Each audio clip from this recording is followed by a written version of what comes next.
అమ్మా, నువ్వెందుకు మట్టి గాజులు వేసుకోవు? గాజులు స్త్రీలే కాదు, పురుషులు కూడా ధరించాలి. కాకపోతే వాళ్ళు ధరించేటివి కంకణాలు, మనం ధరించేటివి గాజులు.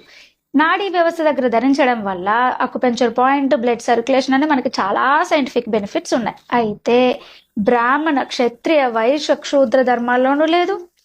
మనుస్మృతి, కన్వ స్మృతిలోను, శాస్త్రాలు, పురాణాలు, ఇతిహాసాలు, ఉపనిషత్తుల్లో కూడా ఎక్కడ మట్టి గాజుల ప్రస్తావన లేదు. మనుషులు పంచలోహాలు మరియు 9 రకాల రాళ్ళనే ధరించాలని శాస్త్రం చెప్పింది. ముత్యము, పగడము, వజ్రము, కౌమోదికము, నీలం వాటిలో కూడా నల్ల పూసలు లేవు.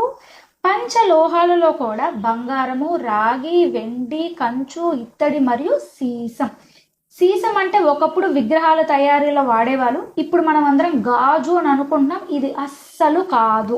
మైసూర్ బండలో మైసూర్ లేనట్టే ఈ మట్టి గాజులు కూడా మట్టి ఏమి లేదు, మొత్తం కెమికల్స్ తోనే తయారు చేస్తున్నారు ఈ మధ్య. సో అటువంటి డేంజరస్ కెమికల్స్ ని నా ఒంటిపైన ధరించడం నాకు ఇష్టం లేదు కాబట్టి నేను వేసుకోవట్లా.